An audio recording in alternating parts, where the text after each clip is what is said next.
안녕하세요. 옛 이야기입니다. 오늘도 와주셔서 감사합니다. 옛 이야기 채널은 사연 읽어주는 남녀 채널에서 지금은 삭제되어 들을 수 없는 21년도에 소개해드린 사연 중 베스트 사연만 뽑아 다시 읽어드리는 채널입니다. 구독과 좋아요 부탁드리며 그럼 오늘의 사연 시작하겠습니다. 안녕하세요. 저는 60대 초반에 떡집을 운영하고 있는 사람입니다. 요즘처럼 힘든 시기에 다른 자영업자분들은 어떻게 지내시는지 모르겠어요. 저는 가게가 한가해지는 오후 늦은 시간 종종 이 채널을 열어놓고 듣곤 하는데요. 들으시는 모든 분들, 특히 저처럼 작은 가게 운영하시는 분들 모두 이 힘든 시기 잘 이겨내셨으면 좋겠습니다. 요새 뉴스를 보다 보면 할 말을 잃게 되는 일이 자주 보이네요. 어린아이들이 학대받고 굶는 이야기가 저를 아주 속상하게 합니다. 옛날에는 동네 사람들끼리 알아도 쉬쉬하던 일들이었지만 세상이 달라졌어요. 악행을 감추려고 해도 속속들이 다 드러나는 세상이 되었습니다. 죄 없는 어린 것들이 수모를 당한 일들을 생각하면 가슴이 찢어지듯 아파오네요. 힘들더라도 사람이라면 절대로 하지 말아야 할 일은 하지 말아야죠. 가슴 아픈 소식들을 뉴스로 접하며 저의 어린 시절을 떠올리곤 합니다. 지금 이렇게 입 밖에 내놓을 수 있는 것도 저는 기적이라고 생각해요. 저 역시 어린 시절 살아남는 게 숙제였으니까요.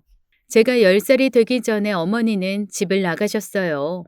차라리 병이 나서 어쩔 수 없는 이별을 하게 된 것이라면 어땠을까라는 생각을 수천 수만 번 하면서 자랐죠. 그랬다면 어린 딸을 데리고 추악한 바람의 현장에 데리고 다니는 일도 없었을 테니까요. 어머니는 저도 얼굴을 아는 아버지의 친구분과 대범하게 살림까지 차렸습니다. 당시 아버지는 지방에서 사업을 하시고 주말에만 집에 올라왔어요. 그러면 평일에 엄마는 저를 데리고 그 아저씨 집에 갔죠. 그 집 근처에서 장을 보고 들어가 저녁을 준비하시겠다시며 제게 TV를 켜주곤 했습니다. 8살 어린 나이인데도 이상한 걸 느꼈어요. 해선 안 될 짓을 하고 있는 것처럼 마음이 불편했죠. 엄마, 우리 왜 아저씨네서 저녁 먹어? 집에 가자. 아빠한테 전화하자. 여기서 아빠 얘기를 왜 해? 재수없게. 아저씨, 아빠 친구잖아. 왜 아빠 얘기하면 안 되는데? 너 쓸데없는 소리 하면 내 쫓는다. 여기 우리 동네도 아니고 집 나가면 너 엄마 잃어버려. 그래도 좋아? 타박에 놀라 울먹이면 엄마가 저를 달래기 시작했습니다. 우리 딸, 잘 들어. 아저씨가 돈이 많아서 엄마가 일해주는 거야. 엄마가 여기 와서 밥 차려주고 살림해주면 엄마한테 돈도 주고 아빠 사업자금으로 엄청 큰 돈도 빌려주신대. 그래서 여기 있는 거야. 그러니까 다 아빠 위해서 여기 오는 거라고. 알았어? 퇴근해서 온 아저씨는 저를 다정하게 대해주었지만 어색하고 어쩐지 싫었던 기억이 생생합니다. 그리고 저녁을 먹고 일어날 줄 알았던 엄마는 잠옷으로 갈아입고 제게도 이부자리를 펴주었어요. 잘 때는 분명 방 안에 있었는데 깨어나 보면 거실이었습니다. 방문은 굳게 잠겨 있었죠. 평범한 가정처럼 다 같이 아침을 먹고 아저씨를 배웅한 뒤 엄마와 그 집을 나설 때면 기분이 이상했습니다. 그런 저를 엄마는 백화점에 데리고 갔어요. 단 음식을 사주거나 평소에는 졸라도 사주지 않던 인형을 안기고는 엄마는 백화점에서 한나절 동안이나 옷이나 구두 같은 것을 잔뜩 샀습니다. 주말에만 볼 수 있었던 아버지는 자상하지는 않아도 호인이었어요. 늘 주변에 사람이 많았고 술도 많이 마셨으며 큰 소리로 호탕하게 웃곤 했죠. 그런 아버지의 얼굴에서 웃음기가 사라지게 되었습니다. 엄마의 바람이 들통난 것이었어요. 하루도 거르지 않고 싸우던 부모님은 제게 관심이 없었습니다. 격한 고성과 울음소리, 살림살이 깨지는 소리에 저는 낮이고 밤이고 악몽을 꾸는 것 같았어요. 남편 친구랑 바람을 펴? 거기가 어디라고 애를 데리고 가? 네가 그러고도 애미야? 사람이야? 그러는 당신은 바람 안 폈어? 누구 덕분에 사업 시작했는데 무식한 인간이 은혜도 모르고 처갓집 돈으로 사업 시작했으면 부인한테 납작 엎드릴 것이지. 뭐야? 이게 뚫린 입이라고 아무 말이나 짓거려? 그리고 어느 날 아침 엄마는 흔적도 없이 사라졌습니다. 거실에는 깨진 유리 그릇 조각이 사방에 흩어져 있어 저는 한 발자국도 나가지 못했어요. 소파 한가운데 러닝 차림에 담배를 피고 있던 아버지의 손에서는 피가 흐르고 있었습니다. 아빠, 피. 오지 마. 다쳐. 엄마는? 네 엄마 죽었어. 저는 아빠의 말을 듣고 주저앉아 엉엉 울기 시작했어요. 믿을 수 없는 이야기였습니다. 새벽녘 쪽잠을 자던 저는 누군가 나가는 소리를 들은 것도 같았어요. 서둘러 신발을 신고 현관문이 닫히는 소리를 분명히 들었죠. 엄마가 죽었다는 말은 사실이 아니었습니다. 어린 저는 무릎을 꿇고 빌었어요. 아빠 아니지?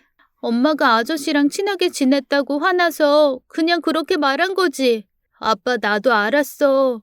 그러는 거 안 되는 거 알고 엄마 말렸는데 아저씨가 돈 많이 준다고. 엄마가 괜찮다고 그래서 모르고 따라다녔어. 아빠 미안해. 내가 이렇게 빌게. 엄마 도로 데리고 와. 죽은 거 아니잖아. 이제 잘할게. 다시는 안 그럴게. 엄마는 이제 안 와. 내 앞에서 네 엄마 얘기 한 번만 더 해봐라. 다리 몽둥이를 분질러 버릴 테니 네 엄마 죽은 걸로 알고 살아. 그날 이후 저는 소리내지 않고 우는 법을 터득했습니다. 그리고 낯선 아주머니가 와서 살림을 해주기 시작했어요. 그러나 밥상이 차려져도 제대로 먹을 수가 없었죠. 입에 맞지 않는 반찬과 찌개, 엄마가 해준 음식이 그립고 엄마가 보고 싶어 잘 먹을 수도 없었습니다. 비정한 아버지는 자식마저 보기가 싫었는지 토요일이 되어도 집에 올라오지 않는 날이 더 많아졌어요. 계절이 바뀌고 한참 뒤에서야 아버지가 돌아왔어요. 제 이름을 부르는 소리에 한달음에 뛰어나갔는데 뒤에 낯선 아줌마와 언니 오빠들이 보였습니다. 아버지는 그 사이 재혼을 하고 새 식구들을 데리고 온 것이었어요. 어렸던 저는 뭣도 모르고 기뻐했습니다. 언니와 동생이 있던 다른 친구들을 더는 부러워하지 않아도 되겠다 싶었거든요. 아버지의 피가 안 섞인 생판 남인 언니 오빠라도 저는 상관없었습니다. 사람이 그립고 정이 그리웠던 어린 아이였을 뿐이니까요. 그러나 계모는 천성이 야박하고 냉정한 여자였어요. 그 남매도 마찬가지였죠. 우리는 곧 다른 지역으로 이사를 했고 널찍한 방들은 중학생이던 언니와 오빠의 차지가 되었습니다. 제 방에 있던 것은 집안 정리를 한다는 이유로 절반 이상 버려졌고 책상만 달랑 거실로 옮겨졌어요. 살림은 양어머니가 도맡아 하기 시작했어요. 아버지는 마음 놓고 지방에 벌인 사업에 열중하는 듯 했습니다. 그리고 계모의 학대가 시작되었죠. 밥때가 되어도 안방에서 자기들끼리 먹고 저는 부르지 않는 때가 더 많았습니다. 부엌 싱크대에 서서 남은 밥과 반찬을 허겁지겁 먹을 때도 있었는데 그나마도 허락 없이 음식을 만졌다고 혼나는 날이 많았어요. 굽는 것은 다반사였고 내쫓기는 일도 많았습니다. 냉장고 문에 손도 대지 못하게 했고 물도 마음대로 떠먹지 못했어요. 끓는 물을 일부러 엎어 발에 화상을 입는 날도 있었습니다. 그렇게 거실 소파에서 새우잠을 자고 눈칫밥을 먹던 저는 어느새 중학생이 되었어요. 학교에서는 더없이 밝게 굴었습니다. 도시락 없이 매점에서 가끔 점심을 해결하면 그래도 재수가 좋은 날이었어요. 대부분은 굶었고 친구들 앞에서는 괜찮은 척 연기까지 했죠. 엄마가 워낙 바쁘셔서 내가 도시락 싸주지 말라고 했어. 그래도 그렇지 배 안 고파? 아침을 얼마나 진수성찬으로 먹었는지 저녁까지 굶어도 끄떡 없어. 나 낮에 굶으려고 밤에 12시까지 먹잖아. 친구들이 서로의 집에 놀러 가자고 했을 때 저는 계모가 싫어할 것을 알고 있었지만 꼭 한 번은 친구들을 집에 초대해보고 싶었습니다. 식구들이 모두 집을 비웠을 시간에 친구들을 데리고 집에 갔어요. 그러나 뭘 잘못 알고 있었는지 계모와 남매 모두 집에 있었고 저는 현관 앞에서 친구들을 돌려보내야 했습니다. 그날 밤 현관에 두었던 돈이 통째로 사라졌다는 이유로 저는 계모에게 머리카락을 잘리고 두드려 맞았어요. 울면서 계모 앞에서 친구들 한 명 한 명에게 전화를 걸어야 했습니다. 자정에 가까운 시간 잃어버린 돈 못 받냐는 제 전화에 친구들은 기분 나빠했고 저는 그날 이후 친구들 앞에 고개를 들 수가 없었습니다. 그 뒤 계모가 아버지에게 무슨 이야기를 한 건지 전 집에서 그리 멀지 않은 곳에 새방을 얻어 살게 되었어요. 주중에는 그곳에서 지내고 아버지가 돌아오시는 주말에만 집으로 돌아갈 수 있었죠. 기가 막혔습니다. 작은 방 한 칸, 문을 나서면 있는 변기 하나, 게다가 새들어 사는 집은 나와 같은 학교를 다니는 친구네 집이었어요. 점차 아버지가 집에 돌아온 주말에도 저는 집에 가지 않게 되었어요. 아버지가 계모의 말만 믿고 저를 거들떠도 보지도 않았거든요. 엄마를 닮아 행실이 바르지 않고 동네에서도 소문이 이상하게 나고 있다며 이간질을 한 탓이었습니다. 너 요새 남자 만나고 다닌다며? 머리에 피도 안 마른 게 벌써 애 뵈려고 그래? 생긴 거나 하는 짓거리나 지 엄마랑 영 똑같지. 네 애미 찾아서 가. 엄마가 어디 있는지 알아야 가죠. 뭐? 그래 가라. 네 엄마 밑에서 술 따르는 거나 배우든지 알아서 해라. 네? 아버지, 지금 뭐라고 하셨어요? 계모가 옆에서 아버지를 말렸습니다. 집 나간 어머니 얘기를 자꾸 하면 애가 더 혼란스럽다며 저를 위하는 신용을 하는데 역겨웠어요. 저는 억울하고 또 억울했습니다. 이성 친구는커녕 동성 친구도 제대로 사귀지 못하던 저였으니까요. 고등학교 올라가던 그의 구박과 서름, 추위와 배고픔을 견디다 못한 저는 자존심을 꺾고 전에 살던 동네를 찾았습니다. 가서 엄마가 다니던 미용실이며 의상실을 뒤져 엄마에게 연락을 해달라며 호소했어요. 그러자 그곳 사장님들이 놀라며 저에게 되물었습니다. 어머, 너 엄마 따라간 거 아니었어? 엄마는 집을 나가며 거짓으로 돈을 빌렸던 모양입니다. 저를 데리고 나가 살려면 집을 구해야 하는데 사정이 여의치 않다며 읍소했다는 것이었어요. 돈을 꿔주었던 동네 아줌마들은 저를 인질처럼 잡고서 엄마를 수소문에 불러냈어요. 그리고 나타난 엄마의 화려해진 모습을 보고 저는 할 말을 잃었습니다. 아니 이 여사, 그렇게 어렵다고 말짱하게 거짓말하더니 팔자 고쳤어? 우리들 돈을 갚지도 않고 이 보석의 옷에 자동차에 이게 다 뭐야? 애는 이렇게 거짓골을 만들어 놓고 밥이 목구멍에 넘어가? 발 뻗고 잠을 자? 정말 기가 막히네. 그동안 우리 연락은 왜 안 받은 거야? 모피코트에 알이 굵은 반지, 진한 화장을 한 엄마는 커다란 차를 몰고 나타났습니다. 그리고 당당한 표정으로 아줌마들에게 돈다발을 내밀었어요. 요금 먹을 만큼 먹었으니까 그만하시고. 자, 이 돈 받고 더는 연락하지 말아요. 이자 후하게 쳐서 갚는 거니 그런 줄 알고. 애는 왜 잡고 있어요? 얘가 뭘 안다고. 막상 꿔준 돈보다 더 많은 돈을 받게 되자 아줌마들은 입을 다물었습니다. 그리고 저를 차에 태우고 엄마는 아버지와 계모의 집 앞에 데려다 주었어요. 자, 이 돈 받아. 비상금으로 써. 그리고 더 이상 연락하지 말아라. 엄마, 그냥 나 데리고 가면 안 돼? 나 이제 집에 발도 못 붙이게 해. 온갖 억울한 누명 다 씌워서 아빠까지 미워한다고. 나 반친구네 집 2층에서 새빵살이 해. 거기 아무것도 없어. 툭 하면 굶는단 말이야. 공부 열심히 할게. 집안일 하라면 다 할게. 제발 날 좀 도와줘, 엄마. 그렇게는 안 돼. 여기서 어떻게든 정부치고 살아. 차가운 엄마의 모습에 저는 눈이 돌아갔습니다. 발작하듯 소리를 지르며 저주를 퍼부었어요. 해선 안 될 말도 마구 내뱉었어요. 차 사고가 나서 죽어버렸으면 좋겠다고. 당신 같은 여자가 내 엄마라는 게 천추의 한이라고 있는 말 없는 말 속에 담아두었던 원망의 말들을 남김없이 쏟아냈습니다. 그러나 엄마의 반응은 차가웠어요.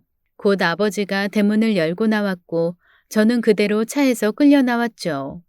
억센 힘에 저항하지도 못하고 두드려 맞는데 엄마의 차가 출발하는 모습이 보였습니다. 그리고 그게 이 생에서 엄마와의 마지막이 될 줄은 꿈에도 몰랐어요. 그날 저녁 거짓말처럼 뉴스에선 엄마의 차 사고가 영상으로 흘러나왔습니다. 고속도로에서 트럭과 정면 충돌을 했다는 소식이었죠.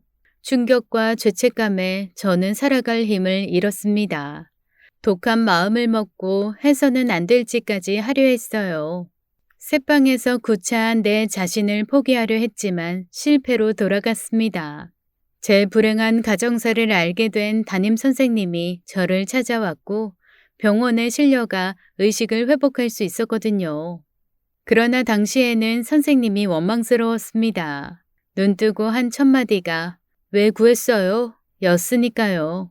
아무도 귀하게 여기지 않는 하찮은 인생, 살아야 할 이유가 없다고 생각했습니다. 그러나 선생님은 절 포기하지 않으셨어요. 성수가, 선생님이 기다릴게. 학교로 돌아와. 싫어요. 왜 날 살렸어요?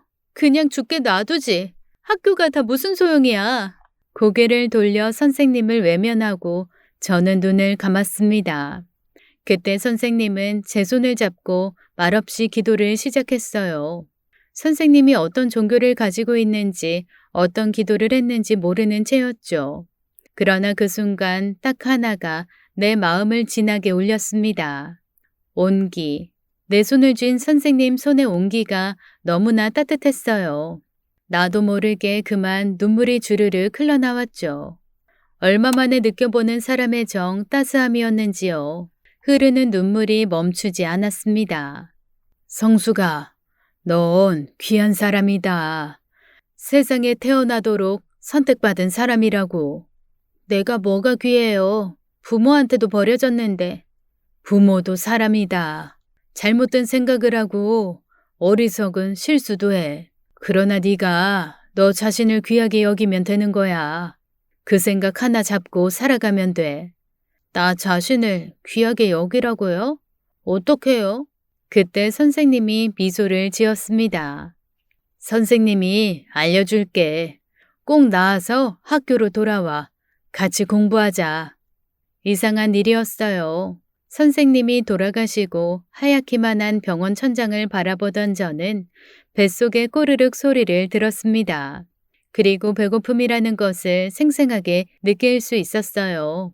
병원에서 나온 죽은 멀겋기만 했는데 제 입에 달았습니다. 훌쩍훌쩍 울며 따스한 마음을 삼켰습니다. 그리고 선생님이 두고 간 떡 한 팩을 오랫동안 들여다보았어요. 선생님이 제 새방에 찾아온 날은 아이의 첫 번째 생일을 치른 날이었습니다. 그러니까 돌떡인 셈이죠. 선생님은 사랑하는 아기의 첫 생일을 치르자마자 제가 쓰러진 험한 꼴을 보셨을 테죠. 죄송한 마음이 들었습니다. 그리고 어떻게든 살아야겠다는 생각이 들었던 것 같아요. 마음을 추스른 저는 다시 새방으로 돌아왔고 선생님을 의지해 고등학교를 졸업할 수 있었습니다. 명문대학교에 입학한 계모의 자식들을 아버지는 친자식인 저보다 더 챙겼습니다. 그들의 학비와 생활비는 아깝지 않았지만 제가 이름도 낯선 전문대에 합격을 했다고 하니 첫 학기 등록금만 내주겠다고 하더군요. 이후에는 알아서 하라는 말과 함께 방세를 적선하듯 던져주었어요. 더는 손 내밀지 말라는 계모의 말도 이어졌습니다. 학교 앞에서 자취를 하면서 그쪽과는 완전히 연락을 끊고 살았습니다. 혼자서도 잘 살아보자 마음먹었지만 외롭고 힘들더군요. 절 구해주신 고등학교 선생님의 그늘에서 벗어나니 완전히 혼자라는 생각이 더해졌어요. 그러던 어느 날 길을 걷던 저는 평소 거들떠 보지도 않던 점을 봐준다는 천막안에 불쑥 들어가 보았습니다. 날카로운 눈빛의 백발 여성과 눈이 마주쳤고 저는 다짜고짜 나는 어떻게 살아야 하냐고 물었어요. 그분은 지금껏 이어지고 있는 제 초년 고생에 대해 맞추더니 이렇게 말을 했습니다. 내년쯤 귀인이 나타나 상황이 좋아질 것이니 참고 견디라고 하더군요. 그런데 귀인을 만나려면 학생이 밖으로 돌아다녀야 돼. 집구석에만 들어앉아 있으면 일이 안 돼. 무슨 말인지 알아? 귀인이라니 우스웠습니다. 제가 생각하는 사람이라는 존재는 자신의 이익을 이용해 남을 이용하고 쉽게 믿음을 배신하며 약자에게 상처를 주는 이들이었으니까요. 게다가 밖으로 돌아다니라니 참 우스운 말도 다 있다고 생각했습니다. 곧 여름방학이 되었고 저는 난생 처음 아르바이트라는 것을 구하기 시작했어요. 그리고 학교와 버스 정류장으로 향하는 길 청년작가협회라고 쓰인 사무실 창에 붙은 사람을 구한다는 전단지를 보게 되었습니다. 호기심이 생겼어요. 어떤 사람들이 글을 쓰는지 궁금했습니다. 저는 다짜고짜 문을 열고 사무실 안으로 들어갔어요. 어떻게 오셨어요? 사람 구한다고 하셔서요. 그곳에서 만난 협회장은 30대 중반의 남자였습니다. 뿔테 안경을 쓴 턱선이 굵고 덩치가 큰 남자다운 모습이었죠. 지금 떠올려 보면 그의 모습은 여러모로 아버지와 비슷했습니다. 그때 그걸 알아차렸더라면 얼마나 좋았을까요? 그러나 인생은 늘 겪어야 할 일에 양보가 없는 듯 했어요. 전 협회에 잡다한 사무보조 일을 하게 되었고 젊은 회원들 앞에서 카리스마를 발휘하는 협회장에게 이성의 감정을 느끼기 시작했습니다. 그는 제 감정을 금방 눈치챘던 것 같아요. 시간이 얼마 지나지 않아 우리는 연인이라는 이름으로 늘 함께 있게 되었습니다. 사람이 고프고 정이 고팠던 저는 그가 하는 말을 한 톨의 의심도 없이 받아들였어요. 학교도 나가지 않고 협회 일에 빠져 등단을 준비한다는 그를 물심양면 도왔죠. 등단하면 바로 결혼식을 올리자는 그의 말을 철석같이 믿었습니다. 점쟁이가 말한 귀인은 이 사람일 거라 생각했어요. 그러는 사이 계절이 3번 지나 해가 바뀌었습니다. 그가 자리를 비운 어느 날 어린 남자아이를 데리고 낯선 여자가 찾아왔더군요. 그의 부인이었습니다. 저에게 조용히 사라져 달라고 말하더군요. 이런 적이 한두 번이 아니었다는 것도 함께 알게 되었어요. 저는 충격을 받아 부인이라는 여자의 말을 믿지 않으려 했지만 불행하게도 그것은 모두 사실이었습니다. 하필 아이는 그 자리에 왜 데리고 온 것일까요? 너댓 살쯤 된 아이는 아빠가 어디 있느냐며 제 앞에서 천진한 눈망울을 이리저리 굴렸습니다. 수치심과 죄책감에 저는 완전히 넋이 나갔어요. 이렇게 벌을 받는구나 생각했습니다. 엄마에게 저주를 퍼붓고 결국 세상을 떠나게 한 업보가 돌아왔다고 생각했어요. 그날로 집에 돌아가 모든 것을 정리하기 시작했습니다. 온몸에 원망의 가시가 돋아났고 결국 그 가시는 저를 향하기 시작했어요. 더 이상 살아서는 안 되겠다. 이제 정말로 이 더러운 세상을 끝내야겠다는 생각이 들었습니다. 무작정 길을 나섰어요. 귀인을 만나 인생이 핀다는 점쟁이에게 찾아가 따지려고 했지만 이미 천막은 흔적도 없이 사라진 뒤였습니다. 버스 터미널로 가서 가장 빨리 출발하는 버스를 잡아 탔어요. 아무데나 내려 가장 높은 곳에 올라 죽기로 마음을 먹었죠. 2시간을 달려 도착한 이름 모를 슈어버스 터미널. 얇은 티 하나에 반바지, 슬리퍼 차림으로 저 멀리 보이는 산을 향해 걷기 시작했어요. 산 입구로 향하는 길에 조용한 마을을 지나쳐야 했는데 거기서 진돗개 새끼로 보이는 작은 개 한 마리가 절 졸졸 따라오기 시작했습니다. 저리 가! 따라오지 마! 귀찮고 거추장스러워 저는 돌을 던지며 개를 쫓아보내려 몇 번이나 애를 썼습니다. 곧 산이 보이고 슬리퍼만 신은 맨발에는 흙먼지가 앉기 시작했죠. 그러다 기척이 있어 돌아보면 여지없이 강아지가 보였습니다. 전 슬리퍼를 벗어 하나씩 강아지에게 던졌어요. 도망가듯 하던 개는 그러나 또다시 절 쫓아왔습니다. 다 큰 성인 여자가 어린 강아지와 쫓고 쫓기는 이상한 추격전이 벌어졌어요. 높은 산을 신발 없이 오르는 것도 힘든데 쫓아오는 강아지까지 신경 쓰다 보니 힘이 달렸습니다. 그간의 마음고생에 먹은 것도 없어 거의 탈진하다시피 한 저는 결국 쓰러지고 말았죠. 강아지는 잠시 저를 지켜보며 탐색하다가 다가오더니 제 얼굴을 핥기 시작했어요. 아주 오래전부터 알아왔던 것처럼 더없이 친근하고 살갑게 꼬리를 흔들며 저를 핥는데 간지럽기도 하고 어이가 없어 저는 웃기 시작했습니다. 그리고 제가 이렇게 웃을 수 있다는 것을 깨닫고는 충격을 받았어요. 얼마 만에 소리내어 웃는 것인지 알 수 없었습니다. 가슴이 후련하도록 웃고 나자 갑자기 가슴 한가운데가 쩍 하고 갈라지며 무언가 쏟아지는 느낌이 들었어요. 곧 강하게 내리누르는 힘이 느껴지더니 뜨거운 눈물이 펑펑 흐르기 시작했습니다. 나뭇잎 위에 몸을 굴리고 발버둥 치고 뒹굴며 마음껏 원 없이 울었어요. 산 하나가 다 제 울음소리를 들었을 것입니다. 얼마든지 울어라, 다 받아주겠다. 마치 이렇게 말하는 것 같았죠. 아버지에게 들킬까봐 소리 없이 울던 어린아이를 비로소 떠나보내는 것 같았습니다. 그렇게 한참을 울고 정신을 차려보니 해가 지고 있었어요. 저 멀리 마을의 집에 불이 하나씩 켜지고 지붕에선 연기도 오르고 있었어요. 마을보다 더 먼 곳 시내로 나가는 길에 드문드문 켜진 가로등이 눈에 들어왔습니다. 그 길을 되돌아가고 싶다는 생각이 들었어요. 강아지가 제 주변을 맴돌고 있는 것도 마음에 걸렸어요. 산을 내려가는 제 뒤를 졸졸 따라오는 강아지를 보니 살아야겠다는 마음을 먹게 되었습니다. 나중에 지친 듯 보이는 강아지를 품에 안고 걷기 시작했어요. 발도 아프고 저 역시 힘들었지만 혼자가 아니라는 것이 위안이 되었어요. 그러나 버스터미널에 도착한 후 저는 주저앉고 말았습니다. 돈도 한 푼 없었고 밤은 깊어져만 갔죠. 무릎 위에 강아지를 올려놓고 대기실 의자에 앉아 멍하니 들어오고 나가는 버스를 바라보았습니다. 그때 앞에 앉아있던 청자켓을 입은 청년이 일어나는 게 보였어요. 자리에서 떠나며 청년은 차표 한 장을 바닥에 떨궜습니다. 주워보니 도착지가 동서울 터미널이었어요.